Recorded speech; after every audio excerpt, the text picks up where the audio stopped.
I'm your host, Phil Daru. Today, I had my guys, Kyle and Matt. They're back, but they are in-house. They made it to Florida. We did some YouTube videos and then got on the podcast, talked a lot about training, talked a lot about business, also talked a little bit about the knees over toes guy, and then also some good stuff when it comes down to understanding athletes. So check it out. Interview was great. But before we do that, I have to shout out the sponsors, Athletic CBD. Go to athleticcbd.com. You can use my discount code DARU at your checkout. You'll get a percentage off there. Again, CBD has been known to help people with inflammation and also bumps and bruises to help them get back to training hard and recovering fast. So check them out. And VIVOBAREFOOT.com. Go ahead and check them out. If you're wondering what shoes I utilize, this is it. I use this for my athletes too as well. It's a minimalistic shoe to help with full foot functionality and, in my opinion, very stylish. So check them out, vivobarefoot.com. Use my discount code DARUSTRONG and you'll get 10% off your final purchase. All right, let's get on to the interview. Welcome to the Daru Strong Podcast. Daru Strong Podcast. Let's go. Mind over matter. Put your mind somewhere else and keep going. That little voice in your head is trying to stop you from getting to where you want to be. Be successful and keep moving forward. With your host and world-renowned strength and conditioning coach, Phil Daru. All right, gentlemen, thanks again for joining me today. You've been on before, now you're at my facility. How do you guys like it? Be honest. I mean, the facility's awesome, man. Like it's more than I expected. I mean, like the Instagram does a really good job of portraying what you guys do and what you guys have here. But like, there's definitely an atmosphere when you walk in that's very different than like you just can't capture that in person or can't capture that on social media. It's very different when you're in the building. Thanks, man. Thanks. I didn't pay them to say that, by the way, guys. Just saying. No, I think, I mean, being in a lot of facilities in my career, I think the biggest thing that you have to look at is, like, the four walls don't make the facility, the coaches do. Mm-hmm. And I think the culture that you've developed here and the coaches that you have, the team that you have, that's what makes it special. You know, that's the whole thing. Well, enough about me.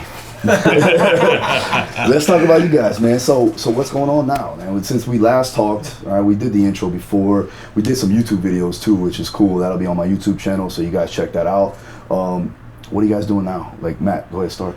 So the biggest thing that we've just recently started doing is we've started like just selling the programming that we're currently doing. Because we've had a lot of people that have been asking us or requesting to just they just ask us what our actual workout is on Instagram all the time.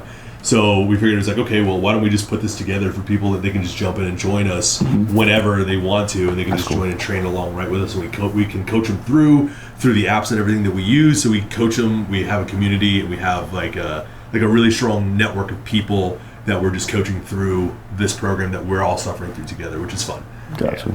Yeah, I think that's the big thing. Is it's also just for both Matt and I, like our individual remote stuff is pretty capped out to the point where we don't necessarily want to take on more people, but we do have more people that might want to be working with us, and this allows us to bring them in, get them on a forum, be able to answer questions that they might have. They can train, like Matt said, right alongside us, and it's nice because like Matt and I train very differently, and I think that's something that people kind of realize, but they don't see it until they see the programming, especially right now. Like, he's really built, going into like more of a bodybuilding hypertrophy type, block in between meets, trying to put on some mass. I'm going back to my roots as a former track athlete and looking to, do more of a strength and conditioning based model where I can, run a sub 5 mile, run a sub 5400 at over 220 pounds is my goal, which back in college I was 180. So we got 4 pounds to go before we get to 220, right? Yeah, I'm trying to. I got to eat more. I got to eat more. I'm a chronic undereater is what I run into. Man, do you feel like that's something that's like more because of your body type in general? Just like because you look like a lean guy anyways. You've always been a lean guy, like an ectomorph type style, right? Yeah, I mean, I'm basically the same exact size as I was as like a junior in college when I played basketball. Right? I'm 6'4", 215 to 220 pounds. Gotcha.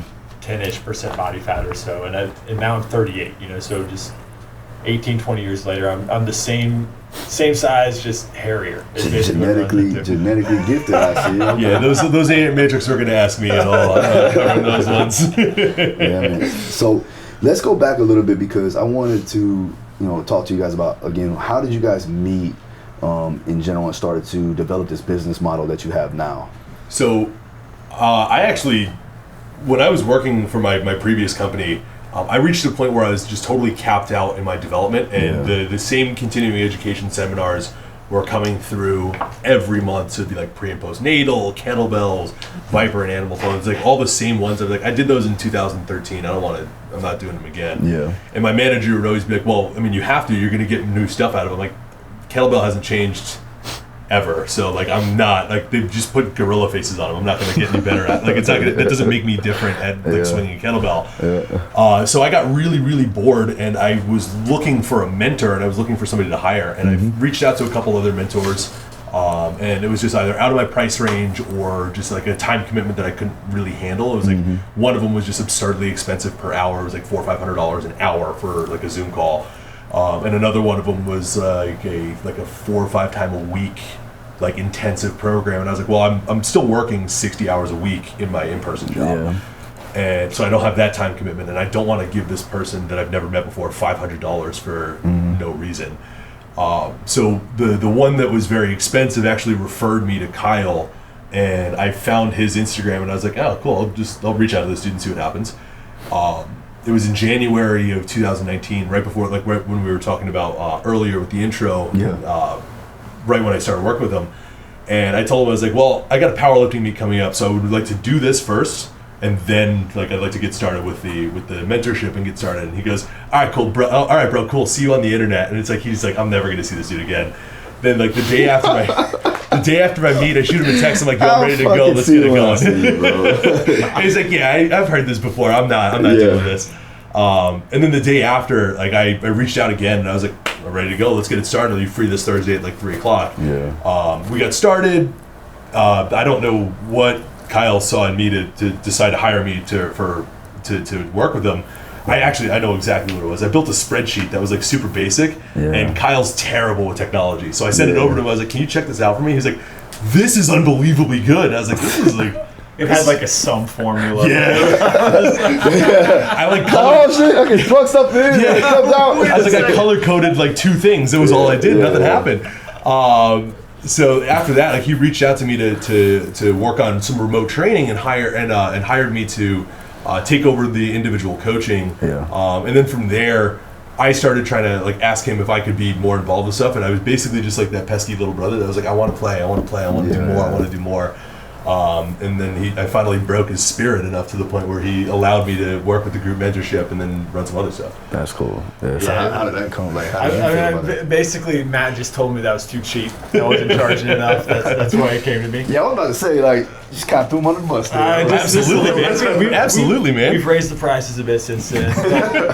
But no, he kind of gave me that line, and it's just anyone who's worked in a commercial gym, which I think a lot of your listeners probably have. It's like, you do a consultation, everything goes really well, and they're like, oh, I got to go home and talk to my wife about it. Yeah. And you're like, cool, I'll just see you later, I guess, or you're just maybe I won't. Ducking whatever you see in the gym. You gotta ghost me, and that's okay, and that's fine. And I honestly didn't expect to hear from him again, and which no harm, no foul. It's not something I was upset about, but he did, reach back out to me. We set up a call. We got started. He did really poorly in the actual mentorship program. I did absolutely nothing but make excuses. He did, and I finally called him out, on his shit a little bit, and because he was really trying to get out of that work environment. He was in an environment that was pretty toxic. He was very much ceilinged out from like a financial perspective as well, which again, most high performing people in these environments get. And at that point, I was randomly getting really popular with like power lifters and strength athletes. And just from a pure ethical standpoint, like I've never done those sports. And, I can talk with them about, movement prep or some accessory based work or things like that. But like, I'm not going to coach a power lifter. And I mean, I had guys reaching out to me that were like internationally like level, 2,000 pound plus total guys. And I'm just like, man, like I don't have the qualifications to help you with this stuff. And Matt had a background in powerlifting. He was also just very knowledgeable in a lot of other areas of coaching, and I recognized that really early on, just in our conversations.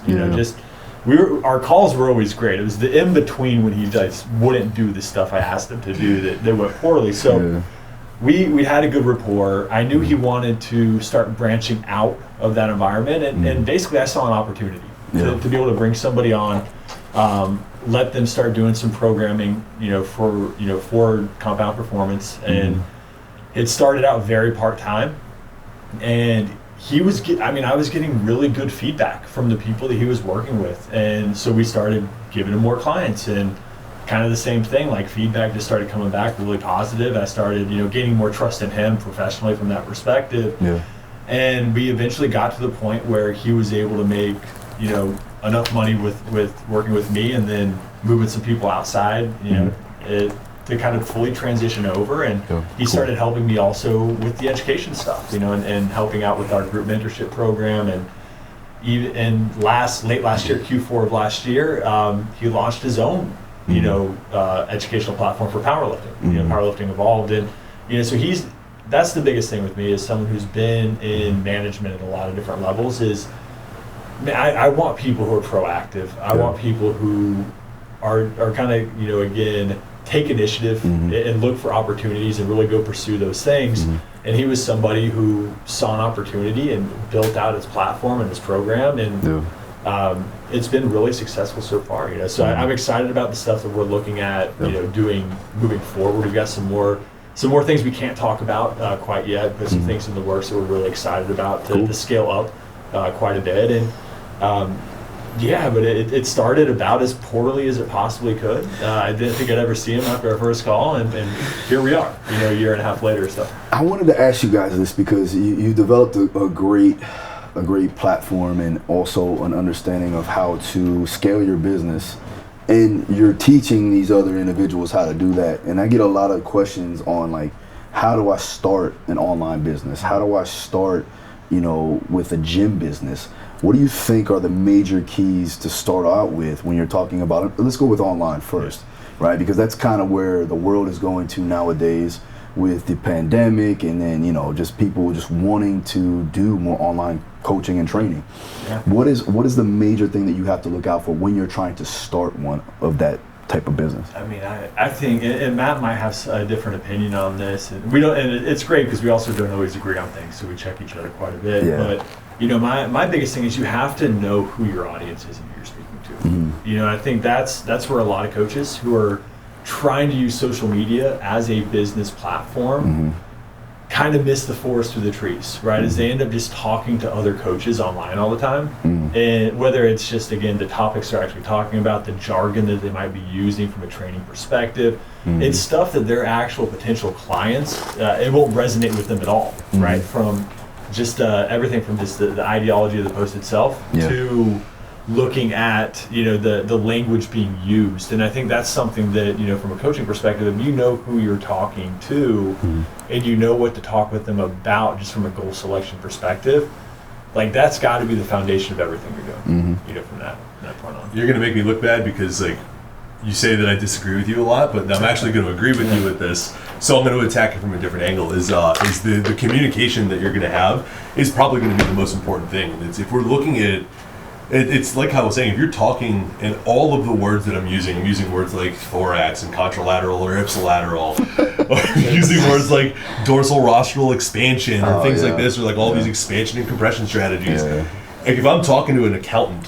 who found me randomly on Instagram, or who's referred to me by their kid who found me on Instagram, they have no idea what I'm talking about, and we're not even speaking the same language. So there's no common vocabulary. There's very minimal common ground there, and it's a very hard thing to even build a communication relationship there. So it's really, really difficult for a lot of coaches who get really sucked up in the social media world, where we're just looking for validation from our peers to have that ability to communicate with the people that they're talking to, the people that they're trying to sell. Because, like, unless you're us, or like you, who's doing coaching mentorships to teach other people how to build your business, other coaches, the people who are like hitting, like, smashing like on your posts when you say these big words, like, they're not not paying your bills. Like the people that are paying your bills like are the ones that you have to communicate with. And if you're using all of this technical jargon that they can't understand, you're just setting yourself up for failure, which in my opinion a lot of people will do so they can say, oh, I tried it and it didn't work for me. It's like, well, you tried it, but you tried it like you went about your attempt wrong, right? It's like you just went to go for validation as opposed to going to try and make a difference. And I think that's where a lot of people are getting lost in social media now, is that instead of using language that's trying to help make a difference with the people that they're trying to reach, they're using language that's trying to make a difference in the coaches that they're looking at and they're communicating with. For sure. Yeah, Instagram and social media it's all about, it's weird, but it's all about a strategy. Yeah. You have to have a strategy for everything that you're trying to get across, in a sense, and then there's a game plan that goes about, like every time I post, there has to be a strategic action that's behind that post. Otherwise, you're just kind of posting the post. And if you're not looking to grow your business online, then that makes sense. But if your overall goal is to build your brand and to build that platform to where it's going to make you money in the long run, then every post should have a desired effect. And if you are doing something like you guys are semi-catering to the coaches now, right? You got your mentorship program, I believe, right? And then you also work with general pop and also power lifters. So there's a wide variety of posts that you can put out there that's going to hit all these angles. You know? Most of our demographic and most of the people that are actually paying our bills are other coaches, which is one of the biggest problems that we have, because especially in the group mentorship, because that we become poor examples of how to communicate. So the people that are in the mentorship or doing the stuff that we're doing, they are looking at a totally different demographic than we are. Very true. And we do continuously tell them, like, listen, you are our demographic. Yes. You are not your own demographic. You're here, so it worked. It worked. You're trying to speak to somebody else, though, right? So your language needs to change a little bit from that perspective. And you're here, so your language isn't working. Good point. Now, is that something that you do talk about when you go on? We spend a couple weeks on that, really. And I mean, it's ingrained in everything we talk about with them. You know, we kind of go through 3 phases over 10 weeks where we're looking at kind of personal development, where we go through everything from like strengths analysis to actually like breaking down like DISC behavioral archetypes, looking at communication strategies, looking at learning strategies and biases, you know, based off of those things. And then looking at kind of building out, you know, OKRs and KPIs, building out a training model, right? That's again customized based off of their actual training principles and their demographic. A service model. We go through, you know, the biomechanics, you know, that's what everybody wants to come, you know, see the first week. And we don't actually even cover it usually till like week 5 or week 6 of the actual thing of the group. And we kind of we make them sit through all the other stuff first. And then looking at, you know, the biomechanics, the assessment process, what we do, you know, it might not be what they do based on their educational background, and that's okay. And then how we actually use the information we get from the assessment to look at, you know, better exercise selections, things that are going to be more contextually applicable based on that person's goal. And then we go through a little bit of the business stuff on the back end, you know, but our big thing is like, before we talk about business, we have to make sure that you're good at what you do. For sure, 100%. Right, and before we make sure that you're even good at what you do, we need to make sure that you know who you are. You know, that's kind of where we start that kind of 3-pillar, 3-phase set is really breaking them down. And the first time people go through it, the first 3 or 4 weeks, I think, is really hard for them. We'll have people that, you know, we have a pretty basic just strengths and analysis and like just worksheet, and people stare at it for hours. You know, as they're kind of going through and writing these things down, and so funny. And really getting introspective. The case study, we always get like 2 lines on that one, and then the training model and the program is all just paragraphs and details.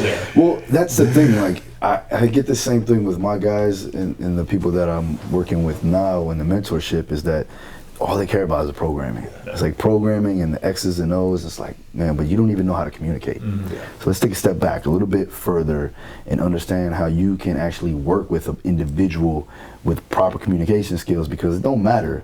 Like, none of this stuff that you're talking to them about, and you know, when we work with athletes, you're not going to spit out what you're going to spit out to another coach with an athlete. So I think younger coaches and coaches that are getting into the industry now, they need to understand that it starts very basic. And if you can understand people, then you're gonna obviously progress going further. But programming is just another line in that defense where first you got to be able to communicate. So, yeah. I mean, even with a lot of the athletes that we work with, and again, like a lot of them are coaches too, so they inherently kind of understand what we're doing. But some of the just pure athletes, man, I don't even tell them why we're doing the things we're doing if they don't ask. You know, it's just like, hey, these are the exercises we're doing, and you trust me to be at, you know, again, selecting things that are in your best interest. And if they're really interested in the biomechanics of it, or if it's more energy system development and they're interested in that, you know, I'll go through and explain it in basically the most basic way possible for them, and always relate it back to their actual goals. And you know, again, but I found I've just been better off with not really explaining it at all unless they really needed for it to be explained to, because that ends up typically causing them to overthink that process. And as soon as somebody starts thinking, the output goes down almost immediately. I'm so glad that I didn't know what I knew when I was like fighting. I'm just like, because I would have second guessed and did too much over analyzing with every session that I did, you know. But it makes a lot of sense. So all right, so now as far as the business goes, right, like when it comes to scaling, when it comes to like bringing it to the masses, what's the major, how are you marketing it, how are you going about doing that? Because I know that obviously you have to market, but I know a large amount is going to come from word of mouth too, correct?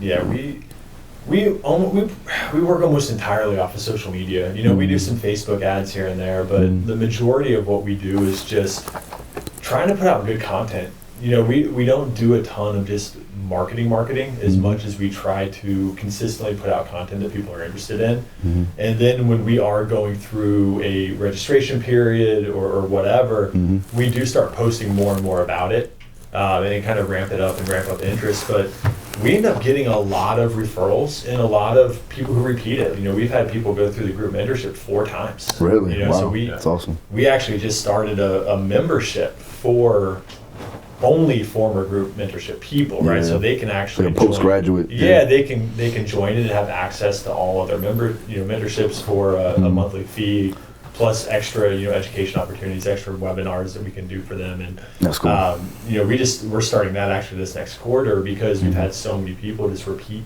it, you know, and it's for us that's always huge. You know, it's just like having good client retention or getting referrals from your clients, like that lets us know that, you know, people that are going through it do take a lot of value in it. Yeah, for sure. And so we're definitely pretty happy with that aspect of it. I think that's one of the biggest things that we do have with our group mentorship too, is that the community aspect that we build out of it is also really, really, really important to the people that are in it. So one of the reasons we even started this membership program is every single quarter that we've gone through the group mentorship, the number one question we have is this Slack channel getting shut down? Is this channel getting shut down? Am I going to lose my friends that I'm talking to here? It's like, well, you can talk to them on social media, but the forum aspect of it is a very, very different thing. You have all of it's just like going out with like all your buddies to like a barbecue. You're hanging all out at the same spot. So we put this together so that we can continue growing that community of people who are like just involved in what they're doing. And I wouldn't be surprised if a lot of the people are going to stay simply for that aspect as well, in addition to the other stuff that we're trying to give them. Yeah, you're creating that community and that culture there, that vibe where they can, again, talk to like-minded individuals. That's one thing that we are doing too as well, which is awesome. Man, it's almost like, you know, have many conversations without me at this point, and they're always bouncing ideas off each other now. Yeah, absolutely. It's a great feeling, because then you know that, okay, you put them in the right position at least, for them to feel comfortable to talk amongst each other and to get some information with each other. That was actually one of the most like rewarding things that I heard out of one of our group mentorships last year, was that there were multiple people in the groups that were breaking into smaller groups, that they would do calls to review the stuff that we're talking about on like Thursdays and Sundays. And like, they would always have like a little extra meeting. It's like that's really cool. Like they're taking the initiative and they're creating a community on on their own. And they're study groups. Exactly. They're breaking into study groups. And these are people that are in like Washington and Texas and New York and England and China and like all over the place. So like that, like the fact that we were able to, or we've been able to connect all these people and develop like a stronger community is like that. For me, that's just like massively rewarding. Yeah, and even just on a smaller scale, like we'll be on social media and it's like you'll just see them sharing each other's stuff and commenting on each other's stuff, and they definitely support each other. That's cool. A lot, it's really great to see because they are people. I mean, they've never met each other, but they've been on a lot of the same calls and they've been able to have these conversations. And again, like we don't teach necessarily a systems-based approach, so a lot of them don't even adhere to the same tribes necessarily, but they still support one another just from a professional and personal perspective there. That's cool. Yeah, I mean, it's definitely taking the steps in the right direction. What you guys are doing.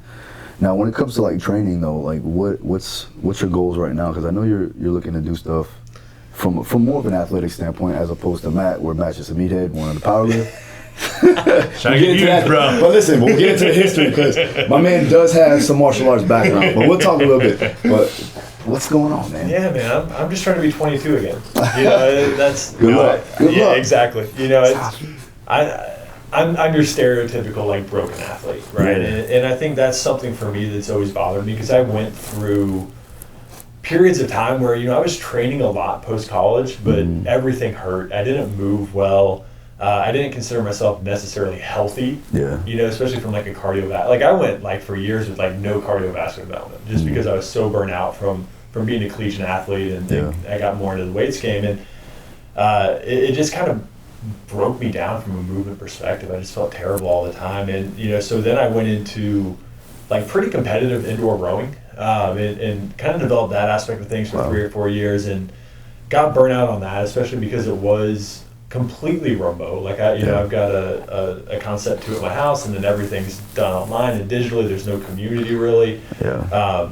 And then I got back into running a little bit a couple of years ago, and just didn't have like the tissue tolerance or the preparation from a physical perspective to do it well. That first text I got when you first started running again was the funniest thing in the world. So I'm a high. I would be like by Moxie standards a very high occluder. And I went out and I was like, I'll just run a couple miles, like pretty slow pace. And, jacked off running a mile. Dude, my calf, I feel like I did like 1,000 like calf raises like after like a half a mile, right? Yeah. I got a text that was like, I don't know if I'm gonna make it home. Like, I had to like sit on the side of the street, man. I couldn't move my ankles were locked up, and so I was like, okay, I want to do this, but I need to do it the right way, and I need to have some actual goals, or I'll just do it haphazardly. So, my big goal is when I was in college, I ran right at about a 425 to 430 mile, and I ran it 46 400, and so I'd like to.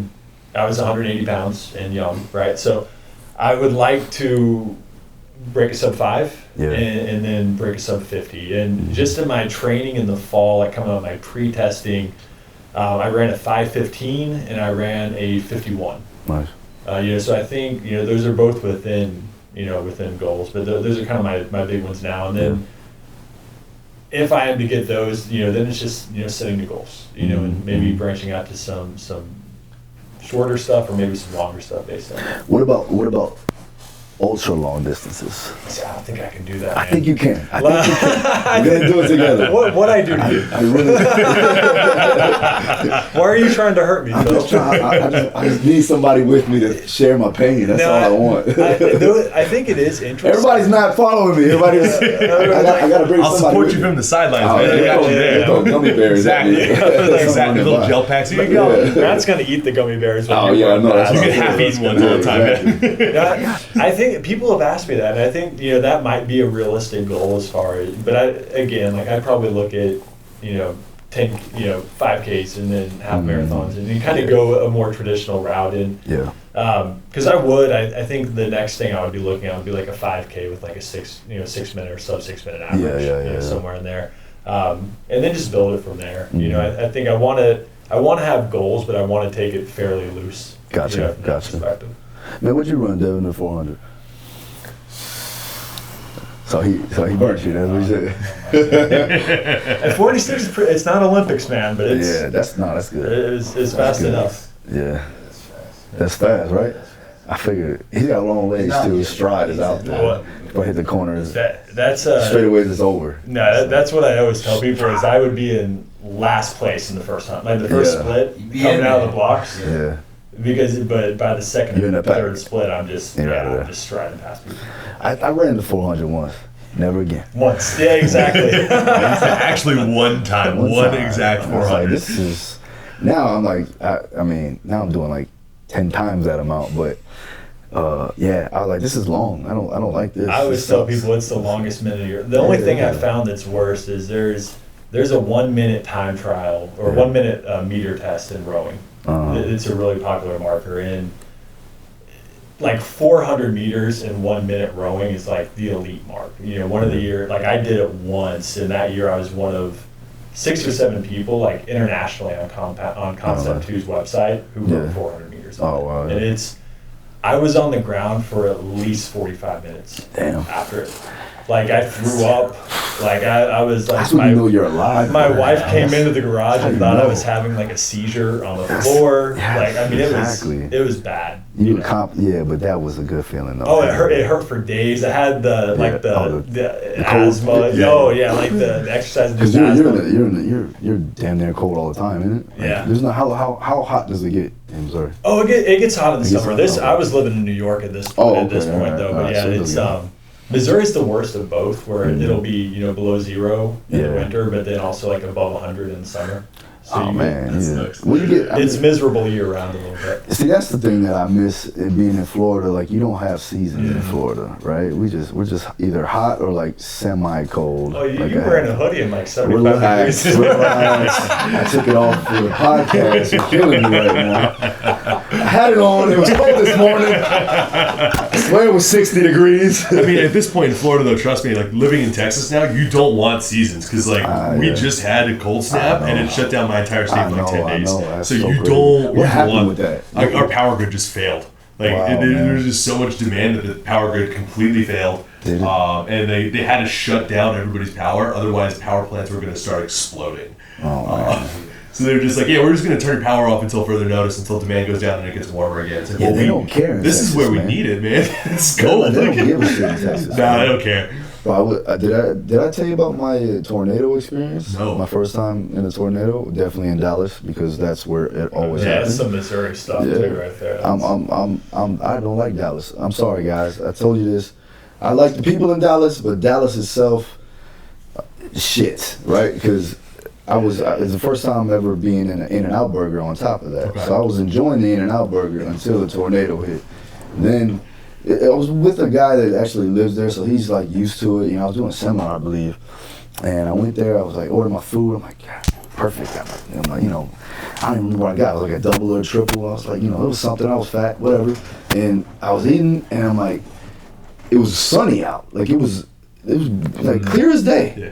I'm like, oh, it's a great day out, right? Wrong. Within 2 seconds, everything went dark. I'm like, Oh, man, it got it dark was really quickly. fast. And he goes, yeah, we're probably gonna have a tornado. Like nonchalant, like this shit happens all the time. I'm like, oh yeah, whatever, man. All of a sudden, all the lights went off. I felt like I was in Twister, the movie, because I thought I saw a cow fly by. The shit was crazy. It You're started gonna to wake up in hail. Oz. Yeah. I was like, you know what? If I'm gonna go, I might as well finish this burger. So that was it, man. But we got out of it. Luckily, that was like a couple summers ago. Yeah. Do you remember that? I'm down in Houston, so like there's Yeah. such a rivalry there that Yeah. we hope that every Okay. tornado destroys Sure, the entire city. Yeah, no, I Yeah. hear you. That makes sense. We want all the people to be fine, but the Yeah. city itself can go. Yeah, they can move to Houston. Right, They exactly. can go to Austin. Whatever, Exactly. You know? So, all right, okay, so let's go over, because you don't look like a typical martial artist. Let me just say that right now. Okay. All right? I've worked very hard on that, so thank you. I mean, the man is huge. It pisses me off because I sit next to him and I feel like I need to be on a staircase or something, you know. But go ahead, let's talk a little bit about your start in martial arts and then what you're doing now. So my parents owned a karate school from the time I was 6 until I was like 24 when I moved out. When I finally moved away and moved down to Texas. Yeah. But I was a super shy kid when I was young, and my parents had been training in martial arts since the 70s. And my mom was like, this shy little kid, I ain't gonna deal with this. He's like, my mom's super extroverted. She could talk to a wall for like an hour and a half. So she's like, I need to get this kid to like learn some fucking social skills. So she threw me into like martial arts when I was very young, because that built her a very strong community and built my dad a very strong community. It's actually what brought my dad from England to the United States. And we went through a couple different schools, and it was all terrible. So they didn't really like the instruction. They didn't like what they were doing. And my dad was like a 4th degree black belt or 5th degree black belt at the time in a traditional Japanese karate. And my mom just goes, why don't we just do this ourselves and just make this and then turn this into a business. So they decided to open one when I was about 6 years old. And we opened up in New Jersey in the East Coast. And from that point on, I trained with them 2-3 times a week from 6 until like 11 or 12, where I started actually working at the school. And then I started training 4 or 5 times a week, and then we started training 6 times a week when I was in high school. In high school, I started in Brazilian Jiu-Jitsu, so I did the opposite of what all powerlifters do. And powerlifters, when they get really bad at powerlifting, they get up and burnt out. Then they go to Brazilian Jiu-Jitsu. I went the opposite direction, so I was like decent at Brazilian Jiu-Jitsu first, and now I'm like really bad at powerlifting afterwards. So I started in Brazilian Jiu-Jitsu when I was 18 years old. I was fortunate enough to train, if I'm allowed to name names, am I allowed to name names? Is that cool? Okay. I was training with the Henzo Gracie crew up in Connecticut. I trained with Marcio Stankowski up in Connecticut. I trained with Marcel Garcia in New York City. I was fortunate enough to be able to train with some really, really high level people. Those are high level. I got to experience some kickboxing and some mixed martial arts fights as well. Like Kyle said, I was also 180 pounds. So I'm 260 now, but I was fighting at 180 when I was in college. And what got me into like lifting and strength sports, as a college kid, at 21 years old, 21st birthday, I got mono. Literally, on my 21st birthday, got mono. And I got such a bad, I was dumb. I was, we all do dumb shit. I had a great birthday. I love how you admitted that. My birthday was a Friday. I had no classes on Friday. My birthday was a Friday, so I took Thursday, Friday, Saturday. I don't remember any of those days. And I got super sick the next week. And when I went to my doctor, they said I had one of the worst cases of mono they'd seen in a long time. Bro, what was you doing? I don't remember. I don't remember. I woke up. I don't remember. It was my 21st birthday, man. So I remember I was about 200 pounds at the time when I got sick, and I literally got down to like 157. Wow. Because I couldn't eat, I couldn't move, I couldn't do anything. I was so fatigued all the time. And how tall are you? 6'3"? I'm 6'3". Yeah, so I was 157 pounds. I was literally skin and bone. That's crazy.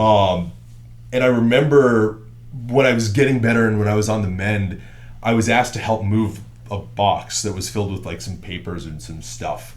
And I went to pick up this box that maybe weighed like 15 pounds, and I got so lightheaded and nauseous. And it was so heavy that I almost passed out and almost fainted from picking up like a 15-pound box. Wow. And I remember that feeling and going like, I am never going to feel like this weak ever again in my entire life. So from that point on, that was when my life kind of shifted. And I was like, okay, well, I love training martial arts and I love doing all this stuff. But the thing that I want to do right now is I always want to be able to go in and feel strong kind of wherever I was. And that led me to powerlifting.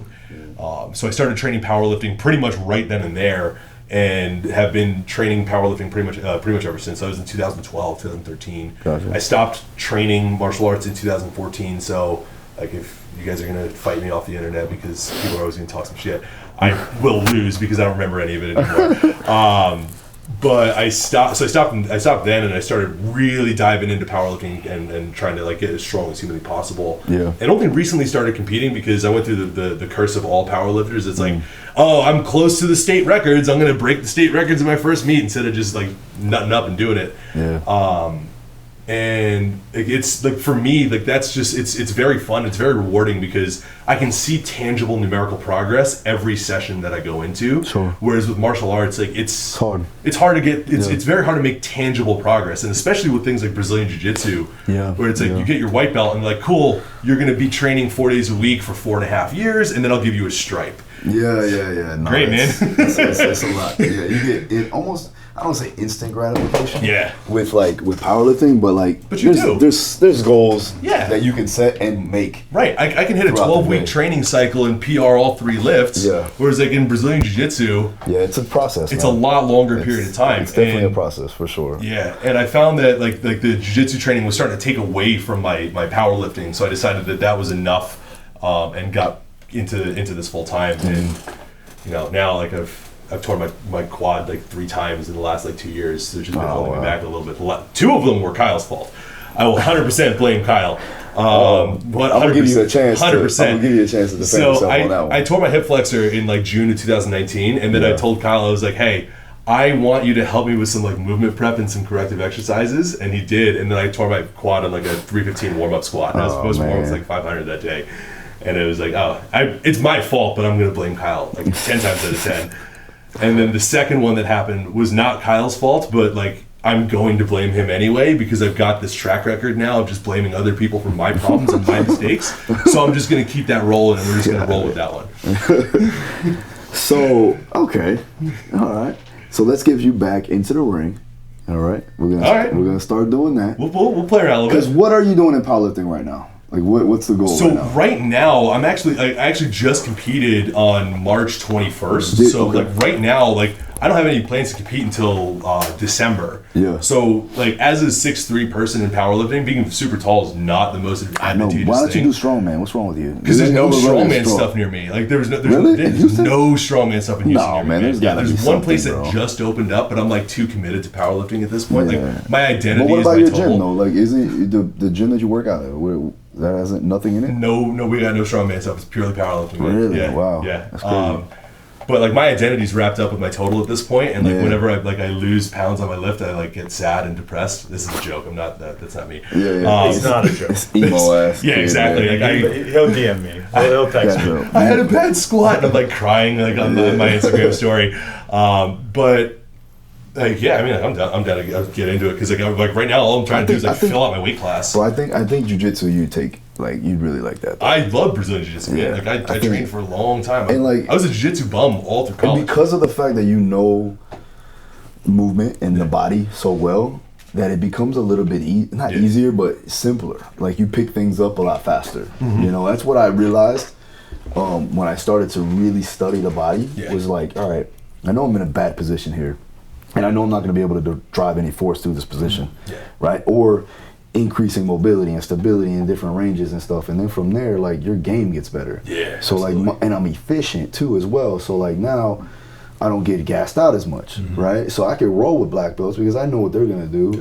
They're gonna conserve as much or preserve as much energy as possible and be very conservative. And then you look at white belts or blue belts, really blue belts, honestly. So you get a 2-stripe blue belt, bro, and that dude's trying to take your fucking head off, bro. They got something to prove. This is exactly what happened with my knee. God damn it. No, actually, it was to my own fault. But when you're you know like us, you go back the next week and try to prove more, right? Did I tell you about that? No. Yeah, so I tore it like on my own, and then I was like, oh, I'm good. I'm gonna go back and just feel it out. And then I got with the 2-stripe blue belt, who tried to take my head off, and then I had to like, and then it just subluxing and it killed me. That was actually the last time that I did jiu-jitsu with my knee. Yeah, so like I went and I was training at Marcelo Garcia's, and you know, I was a purple belt at the time, and I was like, I'm not going to tap out when people put me in heel hooks. I was like, I think heel hooks are lame, so I'm not going to tap those. And somebody tore my ACL, MCL, LCL, PCL, medial, and lateral meniscus. It was my fault because I didn't tap. No. That's a dick move, bro. It was my fault. No, I'll say it was. No, I was legit. It was my fault, honestly. But that right there, that's a dick move. Yeah, but the easiest thing you can do in jiu-jitsu to prevent stuff from that happening is sure. And but you also know not to go for like crazy heel hooks. Yeah, but I also was like, I was also trying to like spin out and like, it was my fault. All right. Got it. But like that wasn't that was when I was a jiu-jitsu bum, so I was training from like 11 in the morning to like 8 or 9 at night every day, and I was doing like 4 or 5 classes. That was at my 11 o'clock class, and I stayed the rest of the day. Oh wow! And I trained like 4 more classes. You were in it. And then I went home, and I was like, I left early, so I left at like 4 o'clock. I was like, because I got to work tonight, so I was like, okay, well, I'm just gonna go. Then I went home and I worked from like 5 to like 10:30. Yeah. And I was like, And again, my work was teaching martial arts. I was teaching karate and teaching kickboxing classes and teaching Brazilian Jiu-Jitsu. The whole time, like, my knee kind of hurts. Like, this doesn't feel very good. And like, I remember just trying to walk up the stairs because my parents' school was in a basement, and I went to walk up the stairs like, I can't get up the stairs, man. This is bad. Damn, that's a bad feeling, man. That was rough. Yeah. So let's talk about that, because I was thinking, I want to talk about knees in general, right? Because, you know, we've had our knee issues, all of us. We've all these bad knees. So what do you guys think about the knees over toes guy? Oh, we're just calling right out, man. We're just going dropping names in the dropping podcast. names, man. Listen, I've been asked this, so I'm asking my guys that I respect that would give it to me straight. Because I looked at I like some of his stuff too. I'm not gonna lie, and I heard he's a nice guy, and he's made a good name for himself right now. So, I mean, what do you guys think, Kyle? I've spoken to him just through like DMs, you know, here and there, and I definitely think he's a nice dude and he's a good guy. And the biggest thing that I look at is a lot of it is like the knee isolation stuff, right? Where he's doing a lot of Nordics for the hamstrings, especially like the distal hamstrings, and he's doing a lot of like sissy squats for the VMO and like the kind of the distal quads. And while he's doing that, you know, he is, especially with the sissy squats, like if you look at any of the like the tendiopathy research or anything like that, like he is also doing a lot of training for the actual connective tissue, and especially like the patellar tendon and some of that stuff. So you know, when I look at what he's doing, especially from like kind of those foundational movements, like he still squats and RDLs and does those things, but there is a lot of just kind of, again, like knee isolation based stuff, and then a lot of just larger compound movements when he starts getting into the dead, like the RDLs and the actual like front squats and some of the other things he does. I don't know what the programming looks like at all. But if I just look at the movements and I look at, you know, that plus the plyometrics, you know, plus the fact that he plays ball just about every day from what I can tell, you know, I think it looks like a lot of kind of the stimulate not annihilate type training methodology, where it's kind of, you know, high stimulus but low volume, and then a whole lot of just like playing and actually doing the actual sport is what it kind of looks like to me. And that makes sense to me from an athletic perspective, you know, and I think there's other components too, you know, just with what he's doing from like you know, the isometrics and other things as well, where when I look at what he's doing, like a lot of it would be like great foundational stuff, especially when I was in college and kind of just getting into weightlifting, we were doing 5x5s of stuff. Like there was no athletic development with the strength and conditioning we were doing. Like we would literally do 5x5, like basically power lifter type workouts as basketball players. And I'm, you know, I'm 6'4" and change, and one of the shortest dudes, right? You know, we got 6'10" guys doing, you know, 5x5s squats and deadlifts and bench presses. Like nothing made sense. And you know, when I look at what he's doing, I'm like, well, I mean, if we're looking at optimal, like I don't always know because I don't know if we can define it, but if we're looking at like better than a lot of the other stuff out there, I would say yes. Just as a comparison point, because a lot of this stuff is not, from a tissue tolerance perspective or from an athletic development perspective, it's not applicable to dynamic sports at all. You know, so he does a lot of stuff obviously in the toes. He gets the knees over the toes is his name, but you also look at like gait and jumping. The knees always cross the toe. You're always in your forefoot, you know, when you're in late stance. We produce force. You know, so you know, I had a really good coach, and you know, and it was in college, but he was like, you know, nothing athletic happens in your heels. You know, it's just like those are your breaks. You know, so the majority of the stuff that he's doing is in the forefoot. I like that. You know, so it's just, there's a lot of pluses. I don't know enough about the programming at all to probably even comment on it, but just what I see, I think a lot of it looks pretty applicable for what his niche is, for sure. I mean, like, listen, man, there's a lot of bullshit on social media, and I do not think that the knees over toes guy is one of those people that's like bullshitting on social media. Like, the thing that I like the most about him is every time that he's posting something about his personal knee response, or his clients' knee responses, or things like that he's been dealing with, he's building more evidence that training is the way to make these things better. And I think that's one of the biggest things that I respect the most about him, is that every time you're doing something, whether it's knee rehab, whether it's athletic development or something like that, there is an emphasis on progressive overload training through a full range of motion, pushing as much range of motion as you can so you can strengthen the end ranges of the tissue. Like Kyle was saying, he's doing a lot of exaggerated isometrics and a lot of very exaggerated range of motion, which you would see in a physical therapy clinic anyway when you're looking at people doing like knee rehab. Like for yours, when you were in PT, and for mine, like I did leg extensions, I did step ups, I did lunges, and he's making people do all of that exact same stuff with a focus on driving the knees over the toes as much as humanly possible. Like they're just looking at progressively strengthening the tissue in an area where it could be relatively weak. And I think that the fact that he just integrates it directly into training is a very, very, very good thing. And I really, really respect that about what he's doing, because a lot of the other like rehab professionals that you see, the first thing that they make you do is immediately like, okay, well, we're just not going to lift weights or train, and you're going to just not do anything anymore. Like you're gonna full roll for 6 hours, or you're gonna do these mobility drills, or you're gonna do these respiration drills, or you're gonna just train body weight in like a TRX. Like his thing that he starts people with is pushing load and pushing weight and pushing movement. And I think that is a really, really awesome thing to do. And I think it's it's a positive thing for social media, social media fitness in general. Wow. All right. Well, knees over toes, guy. Doing your job, good stuff. What do you think about so with these like basketball players, right? Those have to be one of the hardest athletes, or a category of athletes that it's very hard to get them in the weight room, right? What do you think is like the common misconceptions in basketball that are like catered towards like not weight training, or weight training the wrong ways, I guess? Yeah, I mean, I think the hardest thing with any field sport athlete, right, whether it's basketball or soccer or even football to some extent, is when you're on a court, everything's reactive, right? But when you're in a weight room, everything's predictive. Right?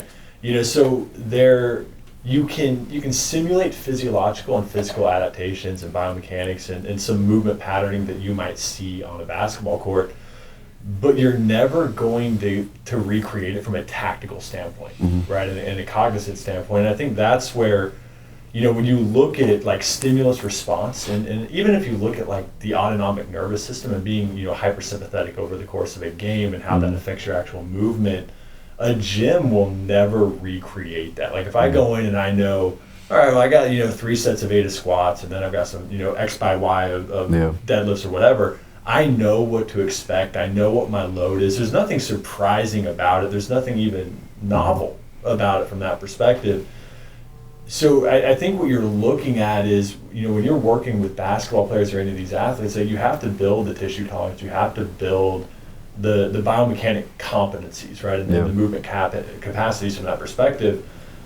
But you also can't be so rigid in the way that things are getting done that you don't let an athlete self-organize. Because when I look at athletes, especially non-contact injuries, it's not the movement they're performing or the way they land. Like I look at it as that person, might have been injured because they didn't have the ability to do that thing, right? Because maybe they've been training around it. That like femoral IR is the thing that we talk about all the time, where the industry, especially from a basketball perspective, has been so scared of the valgus monster since the last decade, really, that now everything's knees out. But when we look at change of direction, deceleration, even landing off of a jump and decelerating like vertical height, the knees almost always come in as you go through kind of that hip flexion, knee flexion process. They're gonna go in a little bit, create a stretch reflex in the glutes, and then pop back out. Right, and that's a pretty normal movement. Your adductor magnus and facilitates a lot of that. That's a big, strong muscle group. But if we're always training out and we don't have the capacity to go in, now we're not prepared for that movement. And when you look at athletes, it's like the only unsafe movement is the one you're not prepared for. Right, like that's what we talk about a lot. And I think we work around a lot of these things that we can't predict over the course of a sport. Your femur is going to internally rotate at some point during a basketball game. Right? Like that's going to happen. There's no way around it. And even when you look at like knee injuries in basketball or injuries, whether it's a change of direction or whether it's landing on a jump, we tend to, I think, catastrophize the actual injuries themselves without looking at, hey, like over the course of this game and, all, 20 players that played in it, we had hundreds of jumps and landings. We had a lot of guys sprinting and changing direction and decelerating. And we have like an injury 1 out of every 25 to 30 games. It's still a very minimal exposure from an injury perspective when we start looking at it that way, because nobody looks at the movements people were not injured on. We have groups now where it's like Kevin Durant tears his Achilles, right? And they freeze frame that exact moment and they're like, oh, it tore because he did this. Yeah. But it's like, we're not looking at, well, okay, that was his 78th game of the season. That was the fourth quarter. He played every minute up until that point, right? He's in, whatever, his 10th year in the league. They're on like a third game of a road trip. Yeah. Like, what's the tissue tolerance of that? What was his sleep like last night? Like, what's his fatigue management? What's his load management? So it's like when we look at the biomechanics, like we can look at that, but we also have to look at all these other outside factors. Sure. Yeah, it comes full circle because you see that with a lot of powerlifters in the sagittal plane. They're always thinking about spreading the floor, pushing out laterally, but then they lose a lot of that in IR and adduction, and you see it a lot with now because everybody wants to box at this point. You got powerlifters, strongman, and I love those guys. Why are you Like, guys so angry? Why are you hitting people all the time? me? Like, He ain't angry. I'm not basketball angry. players are trying to box. It's a bunch No. of powerlifters who realize that like being strong doesn't help me in a fight. Yeah, I think they finally realized that Nobody cares about my deadlift strength. yeah, like I was so like when they transition over to learning like more like mixed martial arts or boxing, and they got to train these things, you can see so much dysfunction or at least some asymmetries there when it comes down to it, and there's just some definite weak points that they have to overcome because not only are they at risk of injury, but their performance is going to lack. Well, powerlifting, you have to think about it's extreme sport specificity. Right? It's like it's maximal, maximal effort one time, and you're trying to create a mechanical advantage by shortening range of motion with just about everything, right? So you get as wide as you possibly can, and if you're training that over and over and over again at really high intensities and heavy loads, like the adaptation is going to come fast, right? And you're going to lose a lot of that movement variability over time just because your body never experiences it, and you're not in environments to require it nearly as much. And like obviously, whether it's boxing or mixed martial arts, like that's again extreme variability. You have to be able to have those competencies and move that way, or like you said, you're like, maybe you're at injury risk, but you're also just going to be really slow, and you're not going to be efficient with how you move. That's going to be like movement economy is going to be nothing, right? Like you're going to be in trouble with a lot of that stuff. Exactly. The powerlifters, it's the only sport that benefits more from going super, super slow. Like the slower you go, the more you can grind out, the heavier you can push a weight, and the more likely you are to be successful with it. The very explosive, super fast lifters are usually the ones that are much less consistent, right? Everything's a lot less controlled. And that is the antithesis of what you want in like real sports. I had to kind of go away from that when I went into powerlifting, where I was definitely more powerful than I was strong.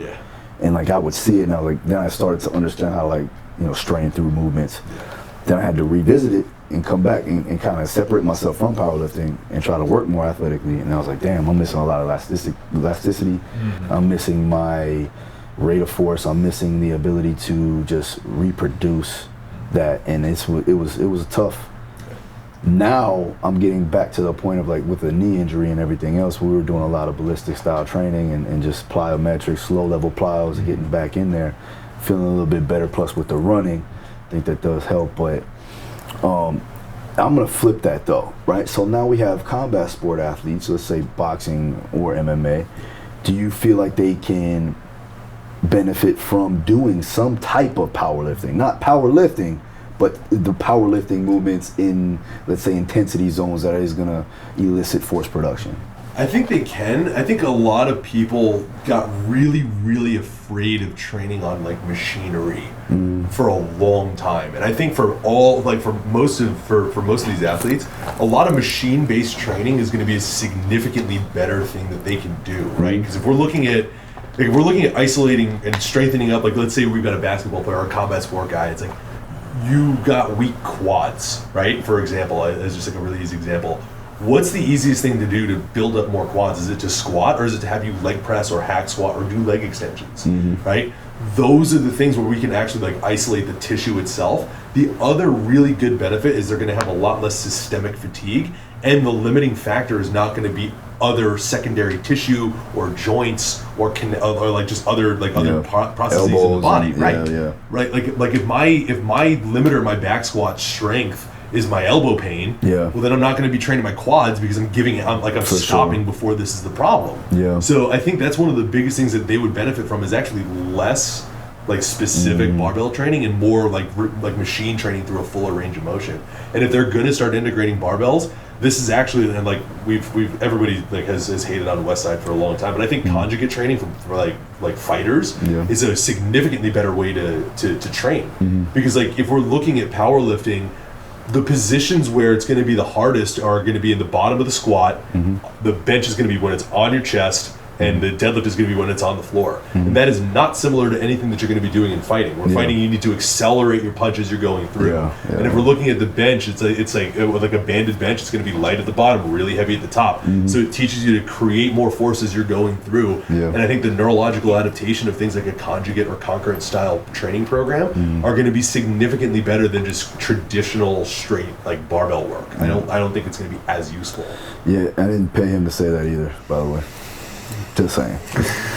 See, He didn't pay me yet to say it. That comes later. After the episode's over. There you go. Matt's gonna try to get dinner out of this. He started talking about a burger earlier. For sure, man. For sure. I started drooling a little bit. Went up for the show. So, all right. So let's dive into like what are we doing now as far as like business wise, and then going further down. What is it, 2021 now? Yeah, man. So last year was kind of weird, right? Obviously. What's going further? Let me get like a 3 to 5 year goal set that we have. Yeah, I mean we're looking to expand our business a lot over this year really, and get into like even the corporate wellness sphere, you know, and that's something like I went back to school and you know I'm about 6 weeks away now from getting my master's in industrial organizational psychology and kind of going through more of a corporate wellness specialty, so I know more about what's going on that side of things as well. And you know, so we're looking to scale pretty massively, you know, from that perspective. And we've got some groups that we're looking at from a partnership perspective or an investment based perspective, and that's kind of what we're focusing on behind the scenes. You know, we're going to keep our training, you know, alive and still do that, and keep the trainer education alive. We think we can still do all of those things. But yeah, the group mentorship is something that we want to continue to grow. You know, we'll have anywhere between 50 to 150 people, depending on what time of year it is and kind of what's going on in those groups. We get pretty large ones. So opening up the actual membership for former people, I think will also be really useful, and it'll be kind of fun to have going. Cool. I think even like doing, you know, as we're kind of coming a little bit, hopefully, you know, knock on wood, out of these times, doing live seminars and workshops is something that we both have experience in the past doing, and we've wanted to do for a couple of years now. And we're actually planning quite a few before, you know, kind of the initial COVID thing, and obviously that whole year got canceled out. So we're starting to look more into that aspect of things now too, and starting to be able to travel around and meet some people and do some things there. I got nothing to add to that. This is my boss. Same thing. It's just the same thing. I'm just gonna do what he tells me. That right there, what he said. Yeah, that's what he got. He's gonna buy my plane ticket and email it to me exactly. Meet him at the airport. That would be his hype man in the back. Like, oh yeah, he's right. That's what he said. What time is it? Okay, yeah, perfect. All right, so we're gonna get some food real quick, and guys, thanks so much for watching. Oh, make sure give them your Instagram where they can follow you, and also plug everything else that you guys got going on. Yeah, I mean the website is just compoundperformance.com. You know, you can find all of our stuff on that, and then social media wise, I think Instagram's pretty much all we do right now. Phil's trying to get us to do YouTube, so we'll probably it's gonna happen. That. But mine is Compound Performance with an underscore. And mine is Matt Domney, just MattDomney. All right, guys. Thanks so much for watching. Episode 53. We're out.